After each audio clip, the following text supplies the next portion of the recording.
très important. Oyo batwana ba osalilango et pas na tata baza déjà ba ponami. Baby sika na bango eza bien réservé. Oyo se ba sopaka, il y aura sans pitié et ba komona Yahweh te. Qu'ils comprennent. Oyo ba zo chatem, oyo ba liak. Continuez. Ça vous regarde. Bon bah là il y a c'est vrai qu'on a la volonté. C'est vrai qu'on a déjà la carte. Il y a un effort pour le fils qui kolanda. Au botam déjà, mais malembe, au kokola, bangate, ba péché le kola mobe kote ke banda le lotika.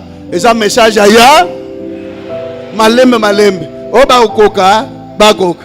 O ba okokate, tata apesa bo mayele, apesa bo makasi. Ngoya yawe ça?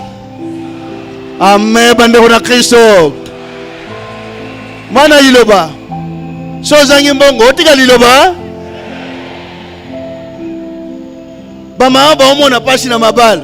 Pona bien libala bien liloba. Ndeko na bina lobi pona libala. Bon nokite frère aboya yo. Lingaka continuer na mobile. Viendra un jour boko ya bino mibale. Musuba pona liloba, libala etika linkola pambola bino. Mingi na misala ba imposer bango pona ou bien musala ou bien église na bino wana konda oyebisa bino ko perdre musala te pona musala nkola ko lali se pongia ko lakisa ikakatika yo olanda iloba. Amen bande ko na Kristo. Mena iloba moto moko akosa yo te bakotikala ko kwaiso na mabele oza mwana roi bakwesa bana na Nzambe te. Baba kwesa bana Nzamba kondo samba. Nana tinda ko kwesa mwana na kana mabele. Pratique on a ça vient d'où? C'est du négatif. C'est du néant. Il faut elongwa. Parce que je kosa pe battu. Amen bande on a Kristo.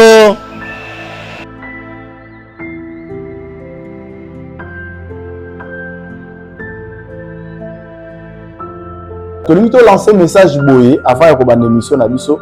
Pour na onionso borataka opportunité peut-être linga ko apprendre musala mo borataka Casa Produções a fongoli déjà agenda nae ou agendament tout aberto pour na muto nyonso olingi ko apprendre koyekola filmage koyekola et ko sala montage ya vidéo ko sala édition ya vidéo et ko sala agendament tout déjà ouvert olingi ko benga biso numéro bimi na se contacter biso wana Koto orienté ndeni musala ngo esala mozala bezo bimamboka oyo kende côté mususu mais yekola musala na mutu ozana po koto okende o souffrir te mundela ko peso musala ya media bakanga caméra ndeni basala ka filmage ndeni montage ya ndeni ainsi de suite nyonso ezali pour sala télécommunication mozo opportunité te ya to pratique ko sala pratique na musala oyo yebi toza bien placé ya ko orienté bino ko bozala toujours na kati na biso na kati ya Casa Produções toza na biloko mo ebele déjà o to bongisi pona ba élève o boya yekola na kati ya Casa Produções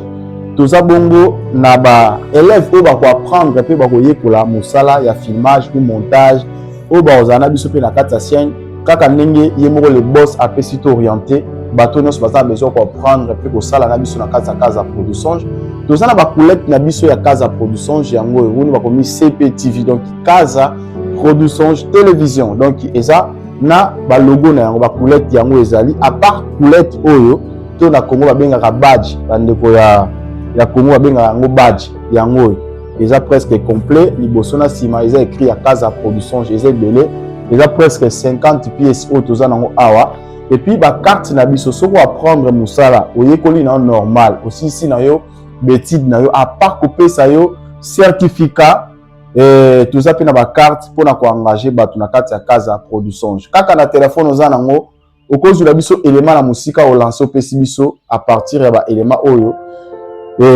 okoki kozwa ko sala récolte nango tindeli biso to traiter yango puis to sala publication et un micro wireless sans fil et ko aider pour na interview et ko sala interview na nzela na église na bisika no ce genre bino ya manifestation toza pona musala nyonso na kati ya Casa Produções eza ba carte na biso to ba passe de service na biso o koza nango pour l'état atumisaka yo te toza certifié na niveau ya l'état to ko sala émission na nzela l'état azalaka na biso o eza ba micro sans fil oza na besoin nango contacter biso na numéro za na se tokopesa yo yango po kimia ezala kati na musala ozeko lingo yekola benga biso na numéro bimi na se tokorienter ndeni okosala musala pe oyekola musala o biso tosalaka yo po salaka yango na ndenge ya kimia yango senga kilo lakisa bino ba élément oyo toza nango na mukola lelo. Merci.